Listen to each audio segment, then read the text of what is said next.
Assalamualaikum warahmatullahi wabarakatuh. Perkenalkan nama saya Sania dengan NIM digit terakhir 096. Di sini saya akan mempraktikkan bagaimana cara pembuatan peta identifikasi lahan kritis, peta identifikasi potensi bahaya kebakaran hutan, dan yang ketiga yaitu potensi bahaya bencana hidrometeorologi. Baik, kita langsung saja pada identifikasi peta lahan kritis terlebih dahulu. Baik, langsung saja di sini, yang kita perlu inputkan yang pertama kali yaitu adalah citra lensa 8, di mana citra lensa 8 ini yang diperlukan hanya band 2, 3, 4, 5, 7, dan 10. Lalu setelah itu kita ubah, UTM-nya yang semula, 49N, kita ubah menjadi BGS 1984 UTM Zone 49S dengan melalui project raster. Nanti hasilnya akan seperti ini. Kemudian setelah itu, langkah selanjutnya kita perlu melakukan perhitungan TOA. Perhitungan TOA sendiri ini didapatkan melalui, perhitungan, raster kalkulator,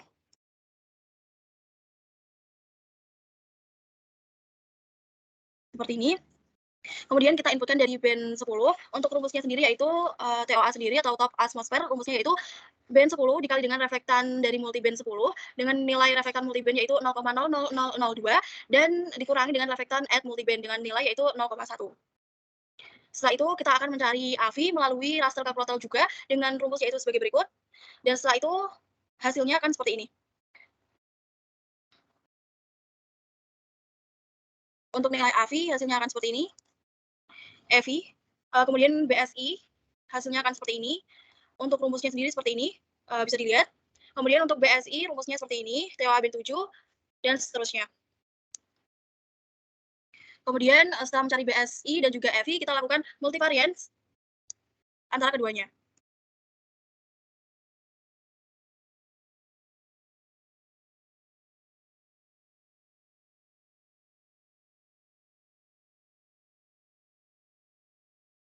Dengan menu prinsipal komponen, kita inputkan BSI dan juga EVI-nya.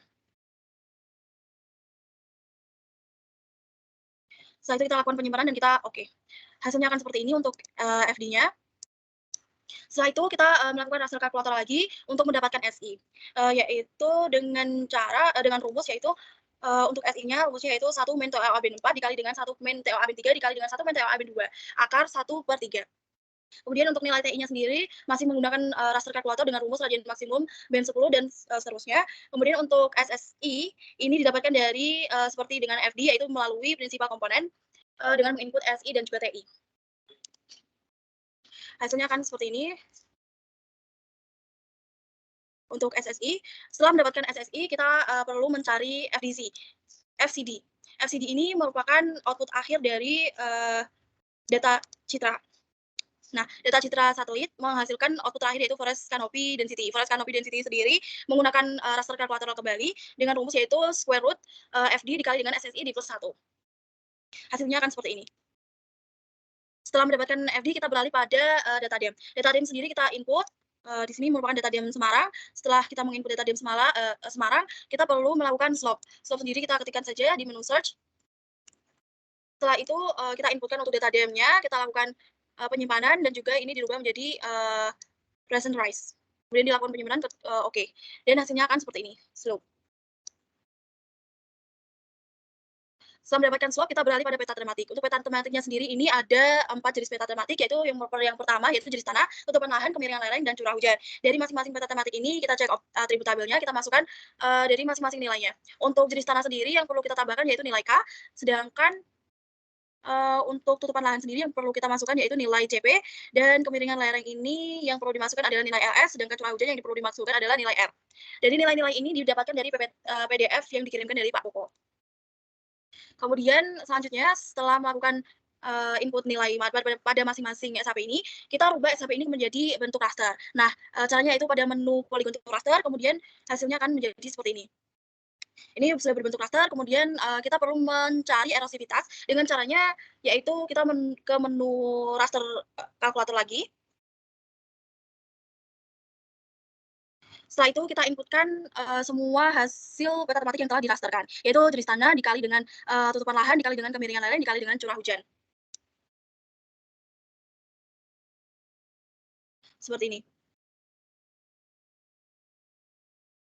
seperti ini. Kemudian setelah itu akan mendapatkan input yaitu erosivitas lahan. Nah, dari hasil 3 output, erosivitas lahan, slope, dan juga FCD, ketiga output ini kita lakukan reklasifikasi, yaitu dengan rumus yaitu sebagai berikut. Ini untuk slope-nya sendiri, untuk reklasifikasinya seperti ini, dijadikan 5 kelas. Untuk scoring-nya masih berbanding lurus. Kemudian untuk erosivitas sendiri juga skornya masih berbanding lurus dengan kelasnya itu yaitu 5. Kemudian untuk FCD-nya sendiri itu klasifikasinya menjadi 5, tetapi berbanding kebalik, yaitu di mana apabila nilai FCD-nya itu semakin rendah, maka nilai skor untuk potensi bencana kebakaran akan semakin tinggi. Gitu. Kemudian untuk hasil reklasifikasinya akan seperti ini.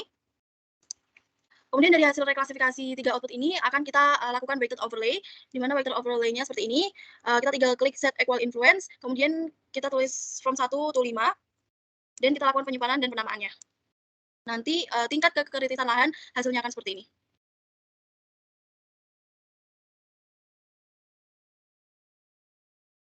Untuk interpretasinya sendiri di daerah Getasan, memiliki beberapa daerah yang memiliki tingkat kekritisan lahan yang tinggi dengan skor yaitu 4. Kemudian untuk di daerah Kabupaten Semarang sendiri didominasi oleh lahan yang tidak kritis.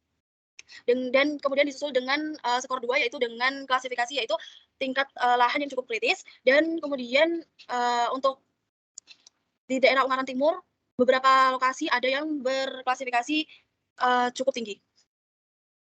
Baik, saya akan jelaskan sedikit tentang kekritisan lahan.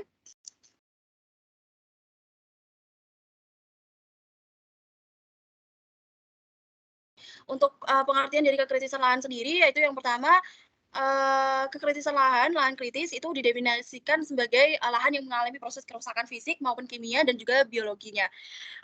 Hal ini diakibatkan oleh penggunaan lahan dan kemampuannya yang tidak sesuai. Kemudian untuk ciri-ciri utama dari lahan kritis yaitu gundul, gersang, dan juga batu-batuan dipenuhi di daerah permukaan tanah tersebut. Kemudian untuk proses pembentukannya, proses terjadinya lahan kritis yaitu dijumpai pada tanah-tanah yang berkualitas kurang baik, adanya erosi menyebabkan hilangnya tanah lapisan atas yang relatif lebih subur dibandingkan dengan lapisan tanah bawah.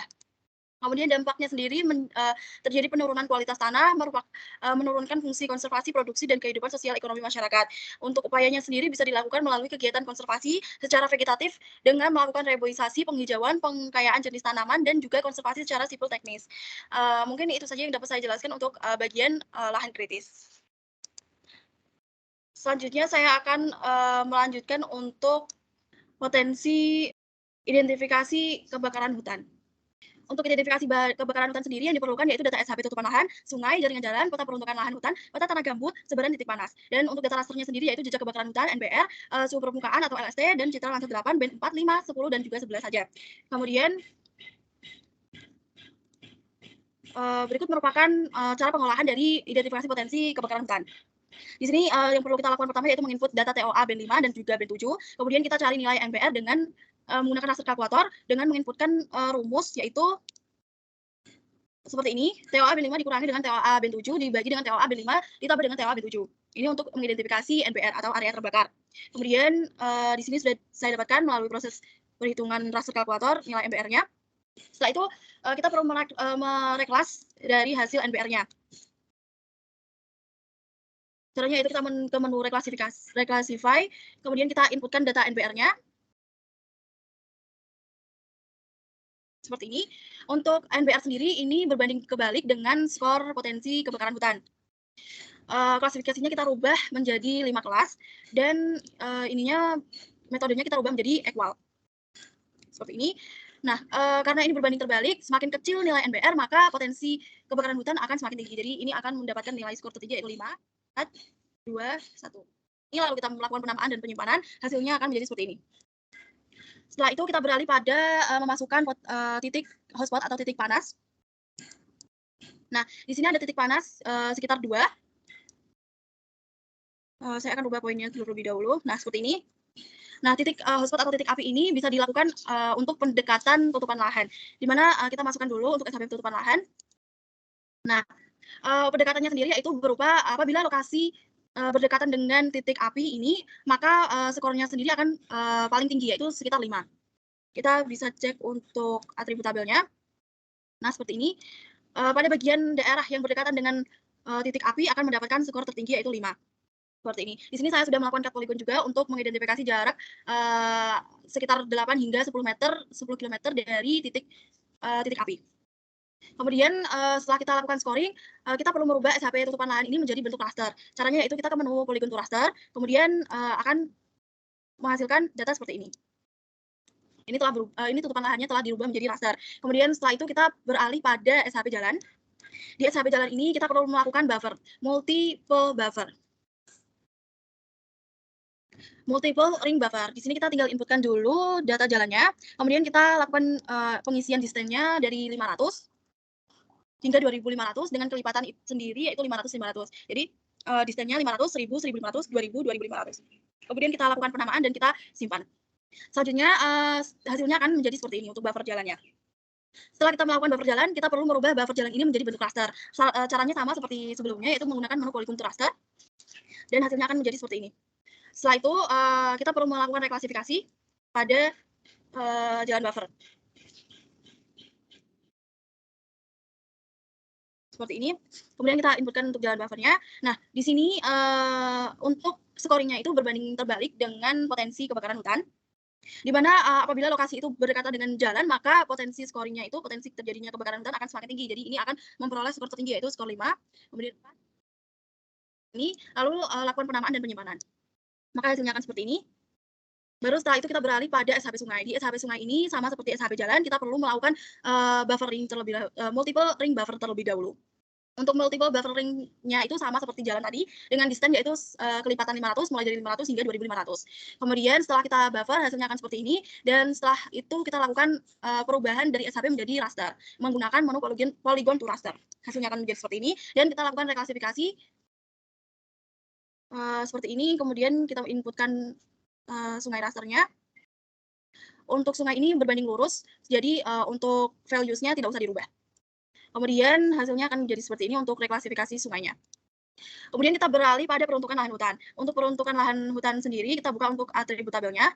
Di atribut tabelnya kita perlu menambahkan scoring. Scoring ini berdasarkan dari, PDF yang dikirimkan oleh Pak Koko, PDF materi yang dikirimkan oleh Pak Koko. Dengan nilai tertinggi untuk area penggunaan lain yaitu, skor 5, dan nilai terendah yaitu hutan lindung yaitu skor 1. Kemudian setelah di-scoring kita ubah menjadi bentuk raster dengan menu polygon to raster. Hasilnya akan seperti ini. Selanjutnya kita beralih pada lahan gambut.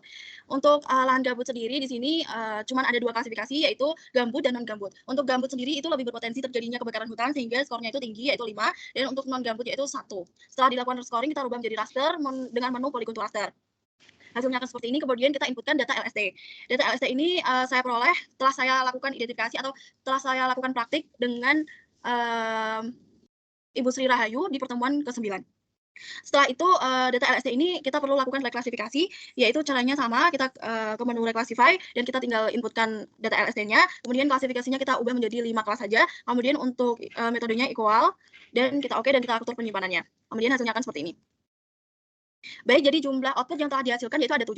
Yang pertama LST, kemudian lahan gambut, kemudian, peruntukan lahan hutan, kemudian ada sungai, jalan, TL, dan juga NPL. Dari ketujuh output ini, kita harus melakukan, weighted overlay. Di sini saya telah melakukan weighted overlay sebelumnya. Nah, kita inputkan ketujuh output tadi, kemudian kita klik set equal influence, kemudian kita ketikkan from 1 to 5, kemudian kita atur penyimpanan dan penamaannya, kita oke. Maka, didapatkan hasil seperti ini, untuk potensi bahaya kebakaran hutan. Di mana ini yang berwarna merah merupakan daerah yang memiliki, potensi kebakaran hutan tinggi. Kemudian untuk, yang berwarna pink keunguan ini memiliki potensi kebakaran hutan yang cukup tinggi. Kemudian untuk yang berwarna hijau ini merupakan klasifikasi untuk daerah yang, memiliki, kelas, cukup rendah, dan untuk yang berwarna hitam ini, seperti ini merupakan daerah yang memiliki klasifikasi rendah. Nah, baik saya akan menjelaskan sedikit tentang potensi kebakaran hutan itu sendiri. Jadi outline pembahasannya itu terdiri dari pengertian, faktor, dampak, dan mitigasinya. Nah, untuk pengertiannya sendiri, untuk kebakaran hutan dan lahan itu merupakan peristiwa suatu terbakarnya hutan atau lahan, baik secara alami maupun, buatan manusia, sehingga mengakibatkan kerusakan lingkungan yang menimbulkan kerugian ekologi, ekonomi, sosial, dan budaya serta politik. Biasanya terjadi pada, hari-hari yang kemarau. Kemudian untuk faktor alaminya sendiri disebabkan oleh El Nino yang menyebabkan kemarau berkepanjangan sehingga tanaman menjadi kering. Kemudian erupsi gunung berapi, lahar panas yang melewati hutan dapat memicu munculnya kebakaran hutan. Kemudian untuk faktor kegiatan manusia itu sendiri didasari dari adanya kegiatan pembuatan api unggun di dalam hutan, kemudian adanya kegiatan pembukaan lahan dengan teknik tebas bakar yang tidak terkontrol. Kemudian, pembakaran secara disengaja untuk mendapatkan lapangan pengembangan atau tempat berburu, kemudian membuang puntung rokok sembarangan, dan yang terakhir yaitu, akibat penggunaan peralatan atau mesin yang menyebabkan timbulnya api. Kemudian untuk dampaknya sendiri, terdegradasinya kondisi lingkungan atau rusaknya siklus hidrologi, kemudian, terganggunya kesehatan manusia yaitu, infeksi pada saluran pernafasan akibat dari asap kebakaran itu sendiri. Kemudian aspek sosial ekonominya yaitu penurunan produksi kayu, terganggunya kegiatan transportasi, dan meningkatnya pengeluaran akibat biaya untuk pemadaman. Kemudian untuk dampak terhadap keanekaragaman hayati sendiri yaitu, menyebabkan matinya tumbuh-tumbuhan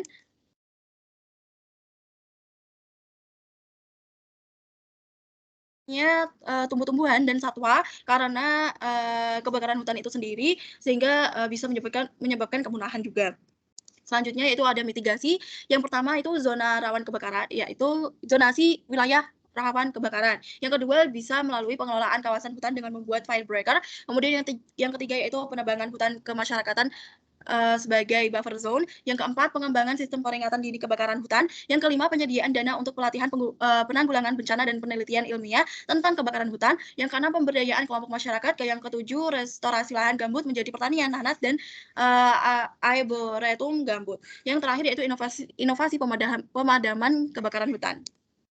Kesimpulannya yaitu, kebakaran hutan itu dapat menimbulkan dampak yang cukup besar, sehingga, kita harus menjaga hutan dan juga lahan untuk mengurangi dampak terjadinya dari kebakaran hutan itu sendiri. Sehingga kerugian nanti dapat, diminimalisir terjadinya.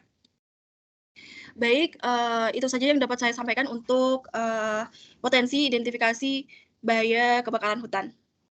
Selanjutnya saya akan melanjutkan untuk identifikasi bahaya bencana hidrometeorologi.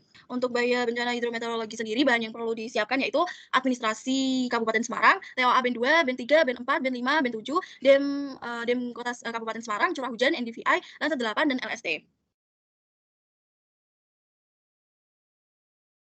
Untuk yang pertama pada potensi bahaya bencana hidrometeorologi itu sendiri, ada potensi banjir. Yang pertama saya akan langsung mengidentifikasi untuk potensi banjirnya sendiri.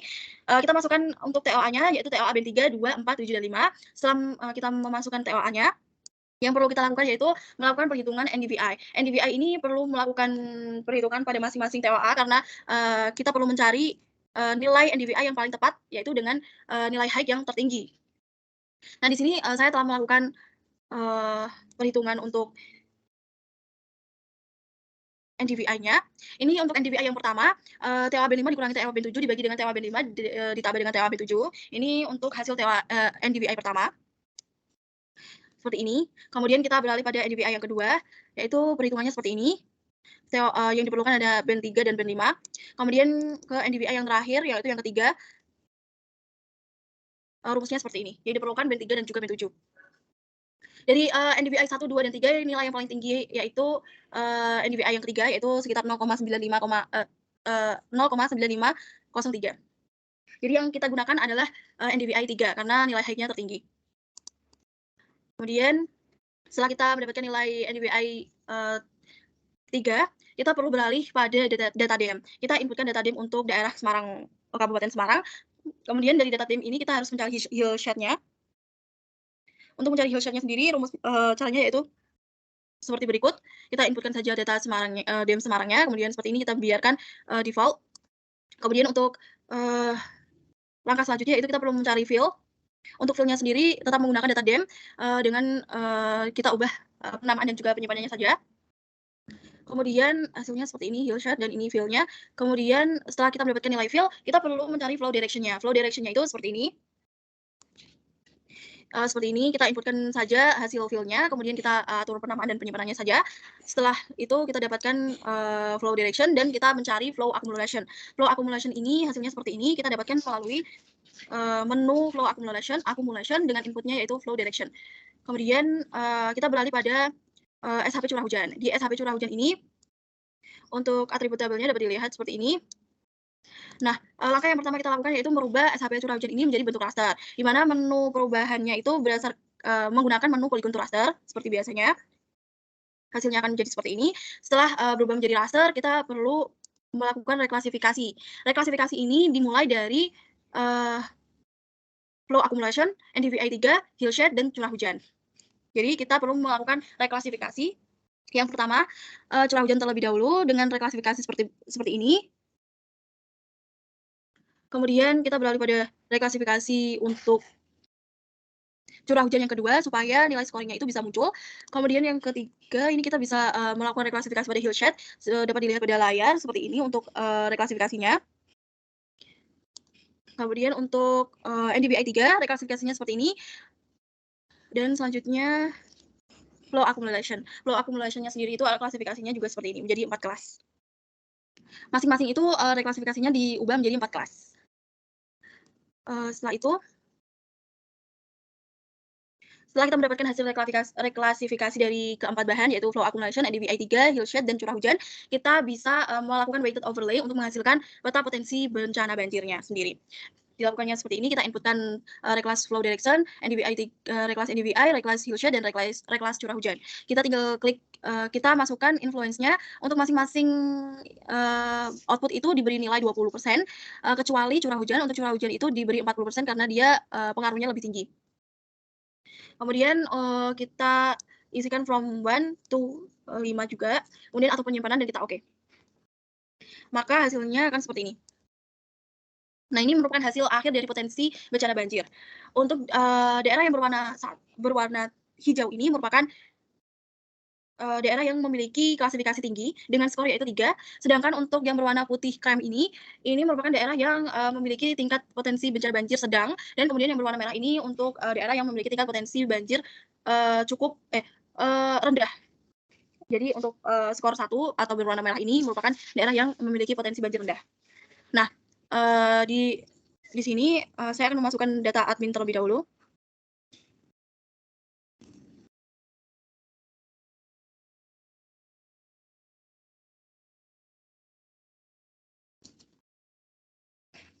Seperti ini. Nah, untuk di daerah yang memiliki tingkat, potensi bencana banjir tertinggi itu berada di daerah Getasan, dan juga di daerah, Semowono. Hal ini mungkin dipengaruhi oleh curah hujan yang tinggi, karena di daerah Getasan dan juga Semowono ini merupakan daerah, yang memiliki tingkat curah hujan yang sangat paling tinggi, dengan skor yaitu 5. Kemudian saya akan beralih pada, potensi bencana kekeringan.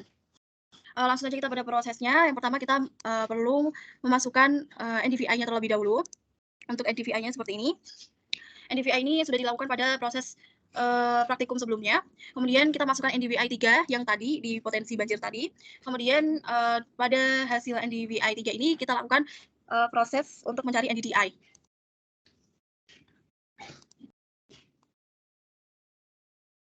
Nah, untuk mencari NDDI sendiri rumusnya yaitu seperti ini, float NDVI, dikurangi NDVI3 dibagi dengan float NDVI ditambah dengan NDVI3. Kemudian untuk, selanjutnya kita lakukan, reklasifikasi. Reklasifikasinya sendiri ini untuk, NDDI dibagi menjadi 5 kelas. Nah, klasifikasinya seperti ini, kita, ubah menjadi manual metodenya, kemudian kelasnya itu 5, kemudian kita ubah menjadi 0,01, 0,15, 0,25, 1, dan ini dibiarkan default. Kemudian kita oke, kemudian kita, tinggal lakukan, penyimpanan dan juga perubahan nama dan kita oke, hasilnya akan menjadi seperti ini. Nah, setelah itu kita perlu menginput, data Landsat band 7, 5, dan juga 4. Seperti ini, 5, 7, dan 4. Data Landsat ini kita perlukan untuk menghitung, NDDI. Caranya yaitu rumusnya seperti ini, 2,5 dikali dengan, seterusnya. Ini merupakan rumus untuk mencari, FI, untuk mencari NDDI. Seperti ini.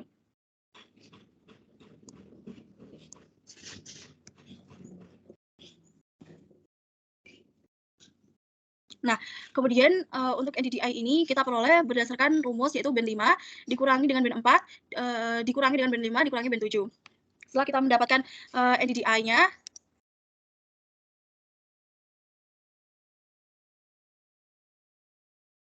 Setelah kita mendapatkan NDDI-nya, kemudian kita reklasifikasi NDDI. Nah, untuk reklasifikasi NDDI ini dijadikan 5 kelas juga. Kemudian setelah kita melakukan reklasifikasi NDDI, kita beralih pada pembuatan EVI. EVI ini yang kita perlukan yaitu rumus sebagai berikut, yaitu 2,5 dikali dengan seterusnya. Seperti ini untuk mencari EVI. Kemudian setelah itu kita akan mendapatkan EVI seperti ini dan kita masukkan data LST selanjutnya. Data LST ini telah dilakukan pada pertemuan sebelumnya dengan Ibu Rahayu di pertemuan 9. Kita tinggal inputkan saja. Kemudian kita perlu mencari TVI. TVI sendiri rumusnya yaitu LST dibagi dengan EVI. Setelah itu hasil TVI-nya seperti ini.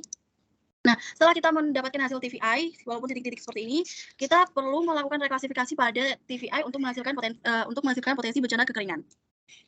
Caranya yaitu kita tinggal ke menu reklasifikasi, kemudian kita inputkan TVI, kemudian kita klasifikasikan menjadi 5 kelas dengan metode yaitu manual dan kelasnya itu 5. Kita break fill-nya kita ganti dengan 55, 70, 85, 99 dan kita biarkan default. Nah, seperti ini, tinggal kita beri penamaan dan kita oke. Nah, ini merupakan hasil akhir dari identifikasi potensi bencana kekeringan. Di sini ada 5 kelas, di mana untuk yang berwarna pink keunguan ini merupakan daerah yang memiliki tingkat kekeringan sangat tinggi. Kemudian untuk yang berwarna biru muda ini memiliki tingkat kekeringan yang cukup tinggi. Kemudian yang untuk biru tua ini untuk daerah-daerah yang memiliki klasifikasi cukup tinggi, dan untuk yang berwarna hijau itu merupakan daerah yang berklasifikasi cukup rendah, dan untuk yang berwarna ungu keabuan ini dengan skor 1 ini merupakan daerah yang memiliki tingkat kekeringan rendah atau sangat rendah. Kemudian saya akan menjelaskan sedikit mengenai bahaya hidrologi. Untuk bahaya bencana hidrologi sendiri, pengertiannya sendiri yaitu fenomena bencana alam atau proses merusak yang terjadi di atmosfer, air dan juga lautan. Bencana ini bisa menyebabkan hilangnya nyawa, cedera, dan juga dampak kesehatan lainnya, kerusakan harta benda, hilangnya mata pencaharian, dan gangguan sosial ekonomi dan kerusakan lingkungan lainnya. Kemudian untuk faktornya sendiri disebabkan oleh peristiwa atau serangkaian peristiwa yang disebabkan oleh alam, seperti gempa bumi, tsunami, gunung meletus, banjir, kekeringan, angin topan, dan tanah longsor. Kemudian untuk faktor non alam itu sendiri disebabkan oleh gagal teknologi, gagal modernisasi, epidemi, dan juga wabah. Untuk faktor sosial sendiri disebabkan oleh manusia yang meliputi konflik sosial antar kelompok atau antar komunitas, masyarakat, dan teror. Kemudian itu saja yang dapat saya jelaskan. Mungkin itu saja yang dapat saya sampaikan untuk praktik kali ini. Saya telah mempraktikkan untuk identifikasi lahan kritis dan juga identifikasi potensi kebakaran hutan. Yang terakhir, identifikasi potensi bencana hidrometeorologi. Mungkin itu cukup sekian dari saya. Apabila ada kesalahan, mohon maaf. Wassalamualaikum warahmatullahi wabarakatuh.